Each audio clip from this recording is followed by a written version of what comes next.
Le couteau tremblait à quelques centimètres du berceau. L'homme avait tu 47 esclaves fugitifs. Mais si Sawyer, face à si nouveau ni qui le fixait sans plaire. Quelque chose en lui venait de se bricr la nuit de juillet 1858 passait sur la plantation Beaumont, comme une chape de plomb. L'air épais, saturé d'humidité et du parfum écrin du tata en fermentation, collait la peau tel un linceul vivant. Dans les quartiers des esclaves, le silence n'était jamais vraiment du silence. C'était une absence de son qui cachait des respirations retenues, des prières murmuries, des pleurs étouffés dans des poings serres. Thomas Garrett n'appartenait pas à ce monde de souffrance. Mais il en était le gardien le plus redoutable. À 42 ans, son visage portait les cicatrices d'une vie passée et traquait l'impossible. La liberté dans un système conquis pour la détruire. Une balle traversait sa joue gauche, souvenir d'un esclave qui avait préféré mourir plutôt que de retourner en chains.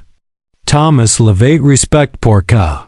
Même en le regardant saigner sur les feuilles mortes de la forêt, il n'était pas ni chasseur d'esclaves.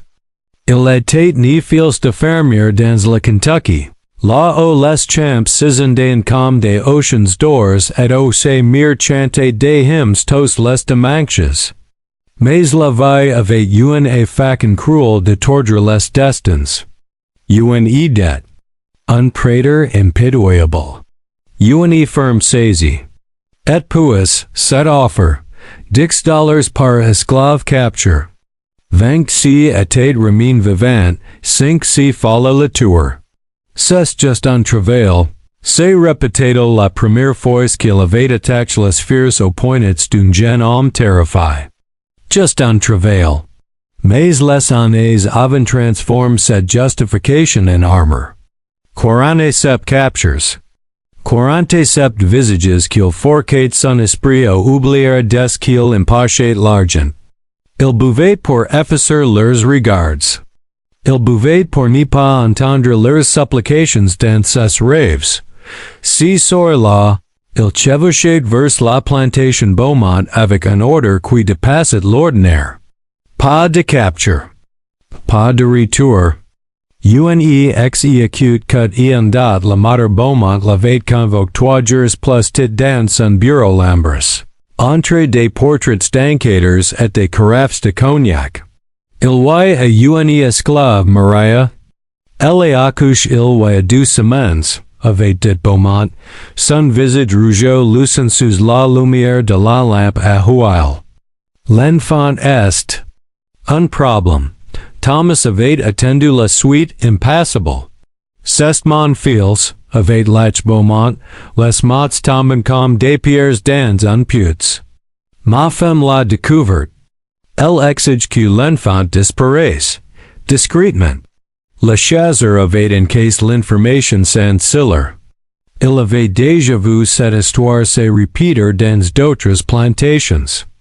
Les moteurs qui violent leurs esclaves puis affectent les preuves de leur honte. $50, avait dit Beaumont. L'enfant seulement. La mère pas rester. Elle est une bonne travailleuse. $50. Assez pour payer son lawyer pendant 3 mois. Assez pour acheter un nouveau cheval.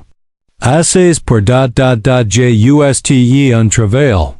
Thomas avait hoché la tête. Le quartier des esclaves était un alignment de cabanes en bois brut. Si séries canora de détombs. Thomas attacha son cheval et un poteau et marqua dans l'obscurité, et sa main droite effleurant la manche de son couteau. Il connaissait le numéro de la cabane. Dix-7. La porte n'avait pas de serrure. Just un loquet de fortune. Il la poussa doucement. L'intérieur était plein dans la pénombre. Éclair seulement par une bougie qui agonissait sur une caisse retournée. L'odeur était un mélange de sueur, de lait maternel et de terre battue. Dans un coin, recroqueville sur un metellus de pale, une femme se redressa brusque ment.maria.l devait avoir 25 ans. Mais son regard portant la poids de plusieurs vies. Ses yeux, immenses et noirs, brillant d'une terreur qui s'était transformée en quelque chose de plus dur, de la détermination. Elle serra contre elle un paquet de tissus, la bébé. Non, murmura-t-il. Sa voix était rauque, brisée par des nuits de pleurs. S'il vous plaît, non. Thomas n'y répondait pas. Il avança d'un pas, ses bottes croquant sur le sol de terre. Dans sa tête, il avait déjà construit le scénario. Prendre l'enfant, sortir, faire vite. Il avait une pelle dans sa sacoche. Un endroit isole près de la rivière. Just un travail. Je sais pourquoi vous êtes là, continua Maria, sa voix tremblante maintenant. Il vous a envoyé. Il veut effacer ce qu'il a fait. Elle se leva, dos contre le mur, serrant la bébé si fort que Thomas vit ses jointures blanchir. C'est pas mon affaire, dit l'enfant. Sa voix plate, dénuée d'émotion. Donne-moi l'enfant, non. Ce mot était un sanglet, une prière, un cri de guerre. Thomas sortit son couteau. Le métal capta la lumière de la bougie, projetant des ombres dansant sur les murs. Maria recula jusqu'à ne plus avoir d'espace. Ses larmes coulant maintenant, silencieuses, traquant des cylindres sur ses joues. Je vous en supplie, dit-elle, et dans sa voix, Thomas entendait toutes les mires du monde. C'est mon bébé, mon fils. Il a 2 semaines. Il n'a rien fait. Il en a rien demandé. Quelque chose dans sa poitrine se serra. Il l'ignora. Écartoi, ordonna-t-il. Elle ne bougea pas. À la place, elle fit quelque chose d'inattendu. Elle ouvrit les tissus, révélant le visage de l'enfant. Le bébé ne pleurait pas. Il fixa Thomas de ses grands yeux bruns, d'une clarté troublante. Sa petite main s'y agitait dans l'air, comme si cherchait à attraper la lumière. Il était minuscule, parfait, innocent. Thomas s'approcha. Le couteau était toujours dans sa main. Il devait juste le faire rapidement. Sans douleur. L'enfant ne comprendrait même pas.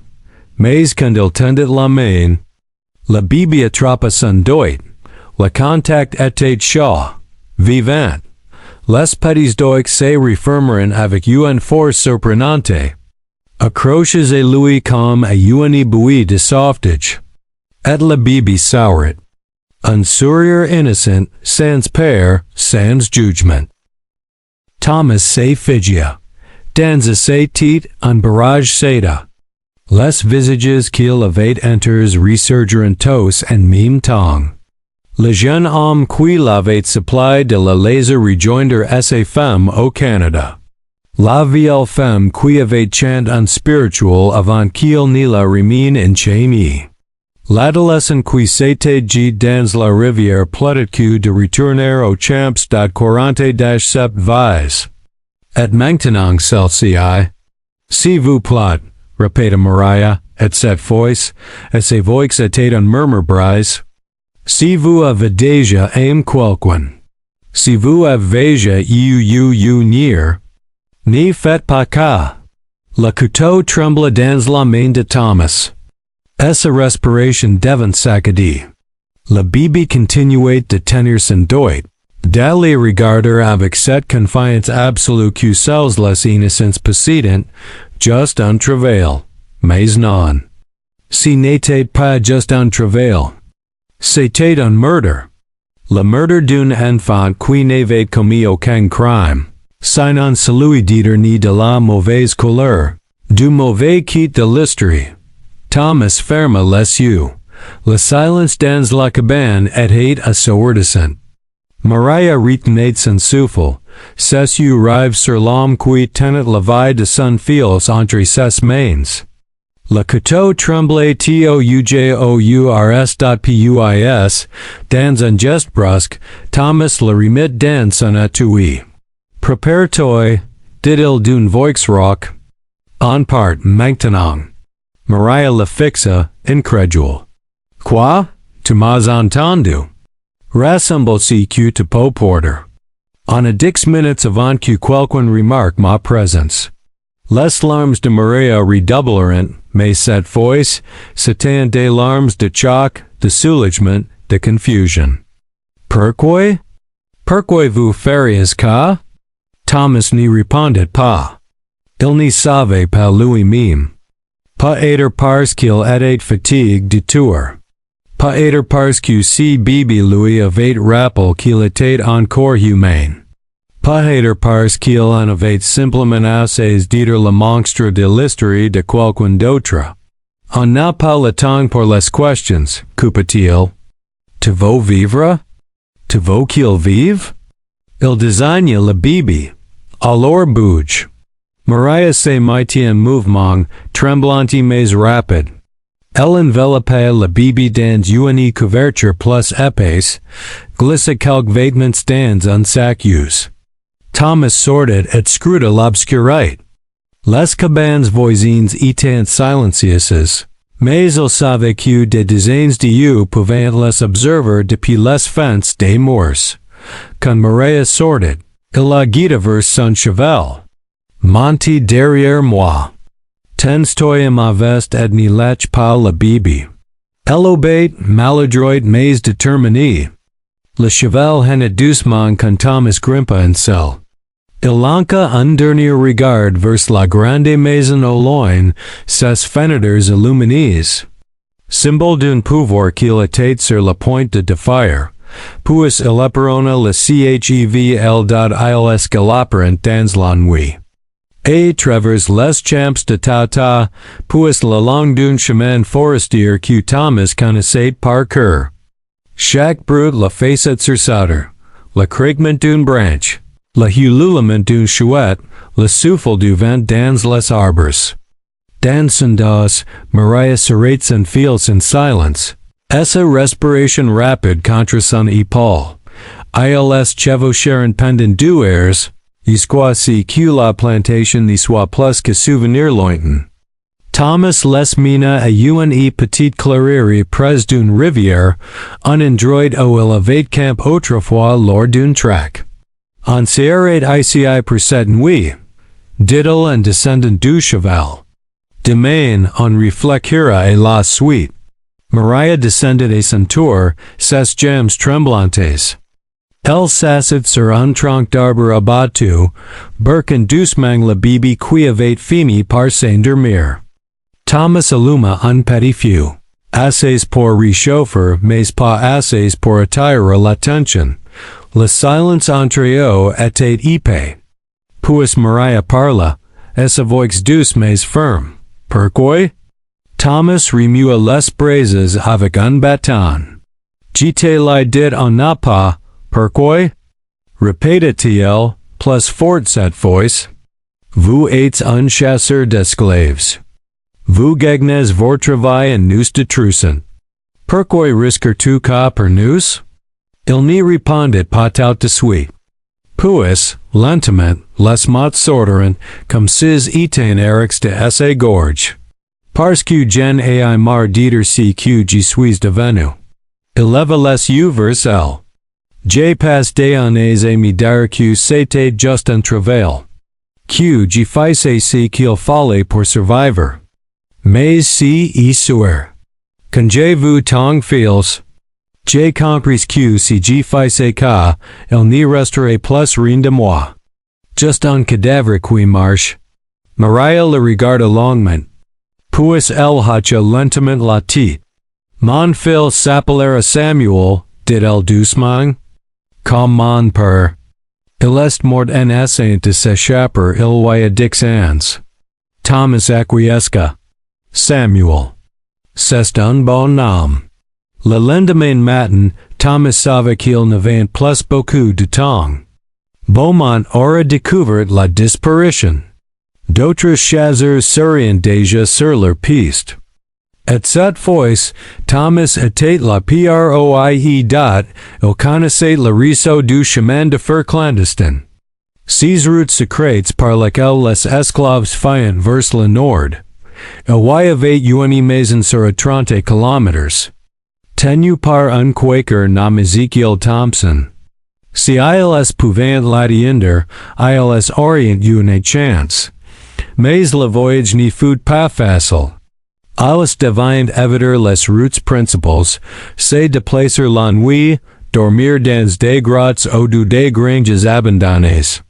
Maria portait Samuel contre elle, le nourrisson quand il pleurait. Le Birkin pour qu'il reste silencieux quand ils entendent des bruits suspects. Le troisième jour. Ils tombèrent sur un barrage. 3 hommes et cheval bloquaient le sentier. Thomas reconnut l'un d'eux, Jacob Reeves, un autre chasseur qui avait croisé plusieurs fois. Un homme brutal, qui prenait plaisir à la souffrance. Garrett? Appela Reeves, un sourire mauvais aux lèvres. Ante church, mon vieux. Beaumont est furieux. Il offre $100 pour la femme et l'enfant. Et 50 pour Tati. Thomas porta instinctivement la main à son revolver. Derrière lui, Maria se figia. Les années passèrent, dit Thomas, à sa voix calme mais ferme. Reeves éclata de rire. T'es devenu fou? T'es un chasseur, comme nous. Qu'est-ce qui t'y price? J'ai pris une décision. Maintenant écarte-toi. Les deux autres hommes dégainèrent leurs armes. La situation était claire. Soit Thomas livrait Maria et Samuel, soit il mourait. Mais il y avait une troisième option. Dans un mouvement fluide, Thomas tira son revolver et fit feu. La première balle atteignit Reeves à l'épaule, le faisant tomber de son cheval. Les deux autres hommes ripostèrent, mais Thomas était déjà en mouvement, utilisant son propre cheval comme bouclier. Une balle siffla près de son oreille. Une autre frappa un arbre derrière lui, Maria. Cours, hurla-t-il. Elle ne se le fit pas dire deux fois. Serrant Samuel contre elle se lança dans les bois. Thomas continua de tirer, couvrant à ses foot. Un des hommes tomba. L'autre hésita, puis fit demi-tour, faisant face à la furie de Thomas. Mais Reeves, malgré ses blessures, avait sorti un couteau. Il se jeta sur Thomas avec un cri rageant. Les deux hommes roulèrent dans la poussière, luttant pour prendre le décis. Le couteau s'abattit, manquant de pas la gorge de Thomas.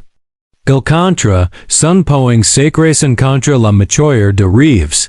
Finalement, Thomas parvint à saisir une pierre et à la fracasser contre le crâne de Reeves.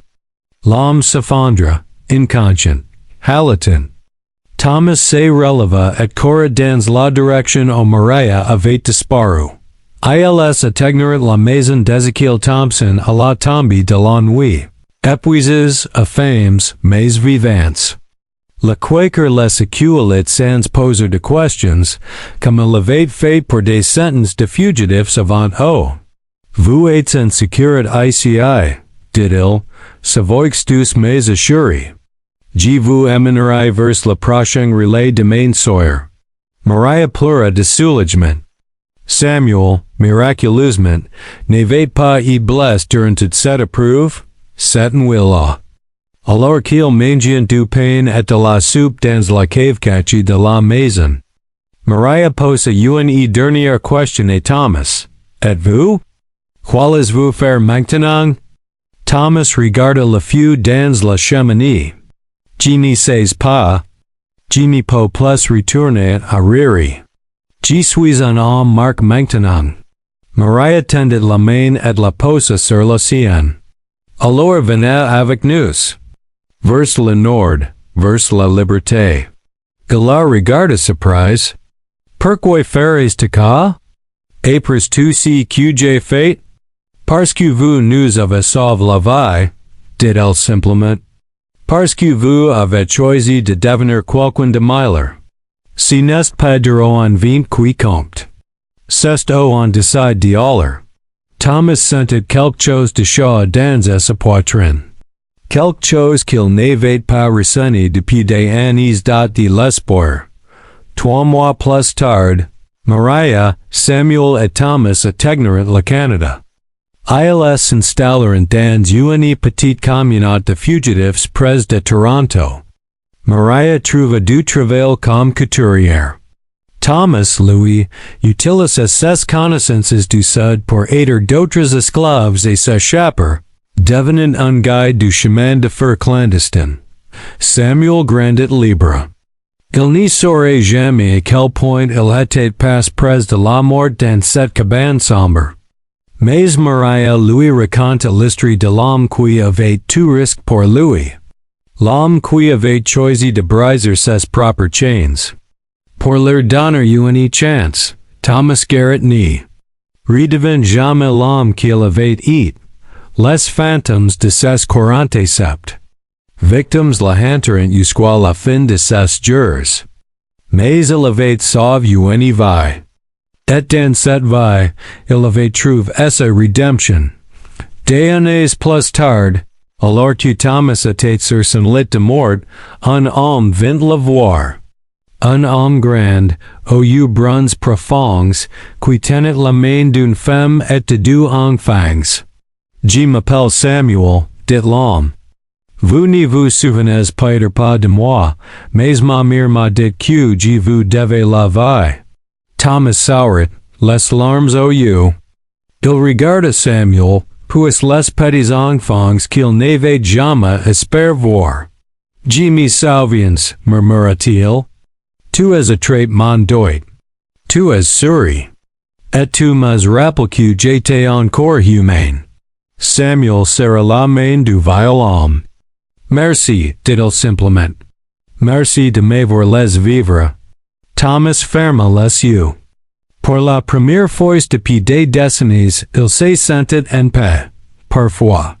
Une seule décision peut racheter toute une vie. Parfois. Le choix de l'humanité est le plus grand acte de courage dont, et parfois, dans l'obscurité la plus profonde. Une petite main qui attrape un doigt peut changer le cours de l'histoire. L'histoire de Thomas Garrett et de Maria n'est pas seulement celle d'une fuite. C'est l'histoire de la rédemption, du choix de se battre contre ce que le monde attend de nous. C'est un rappel que même dans les systèmes les plus cruels, l'humanité peut encore triompher.